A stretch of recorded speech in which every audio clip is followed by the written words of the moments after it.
She's pursuing her PhD at the State University of New York in Albany. So, welcome. Thank you. Good morning, everyone. Can you hear me in the back? Yes, that's good. Thank you. Perfect. So this is my phase 3 presentation, and I'm gonna give you an update of what I have been up to for the past year. And I guess the most important highlight was my graduation, and there you can see my graduation cup saying that I graduated from meteorology and physics. So if you recall from phase 1, I mentioned that I was born and raised in Puerto Rico, and I was studying physics and meteorology at the University of Puerto Rico at Mayagüez, and my research interest was and still is tropical cyclones. And I mentioned that I consider myself a living weather station because I was very sensitive to temperature changes, to pressure changes, all of that kind of weather-related stuff. So what am I doing now in Albany, in the snow, in the cold?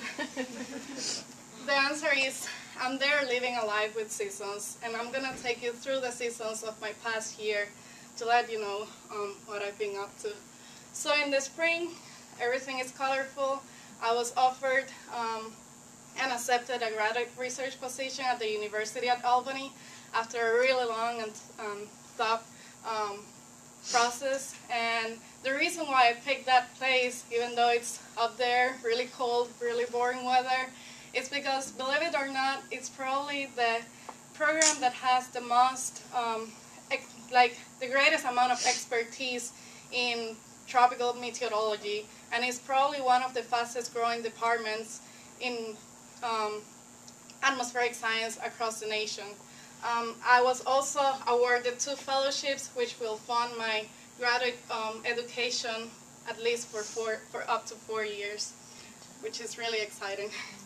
In the summer, I saw my biggest dream come true. I graduated with my bachelor's degree and my curricular sequence in meteorology. And I graduated summa cum laude, and I was awarded 3 awards, and that was really a motive of a lot of happiness, not only for me, but also for my parents who have been supporting me and my brothers throughout our lives, and they are the reason for what I do, everything I do. So I was really happy to do that. And I continued doing tropical cyclone research. I did a summer internship at the Hurricane Research Division.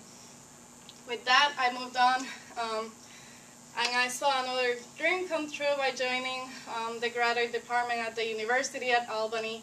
I continued doing research on tropical cyclones, and before speaking about my research, I have to say that after joining the University at Albany, I have come to really, really appreciate these programs like MS-PhDs, like SOARS, programs that are intended to increase the participation of underrepresented communities in the sciences, because I'm only of the few over there, and it has been really strong, but the support that I'm getting from MS-PhD has been really valuable and have kept me going and will keep me going. So my research is related to tropical cyclones, and I'm trying to understand how uncertainty in the environment surrounding the tropical cyclones affect their prediction. And here I have an example in which I am showing, you can see the y-axis as the strength of the cyclone, so higher wind speed, you can imagine a stronger cyclone, and this is as a function of time. I'm not sure if you can see it from there, but we have 96 different lines, we have 96 different forecasts, and we can see a large spread. And ideally, you want to have all those forecasts really close together to each other so you can make an accurate decision and tell the people what kind of hurricane or tropical storm they may expect. So my research is intended to understand what affects this prediction, what causes this uncertainty. If you want more details, stop by my poster and you'll see more. Currently, I'm working on my PhD. I'm going to continue working on tropical cyclone research, trying to improve the prediction of tropical cyclones. And I'm going to spend the next summer at the National Center for Atmospheric Research doing an internship, but this will be kind of different because I'll be working on my graduate thesis over there. So I'm really excited and looking forward to that. And beyond that, I'm willing to pursue a career in research, teaching, and mentoring, And my phase 2 for the MS-PhDS program helped me a lot with that because I attended the Institute on Teaching and Mentoring in Tampa, which was really helpful and in this desire.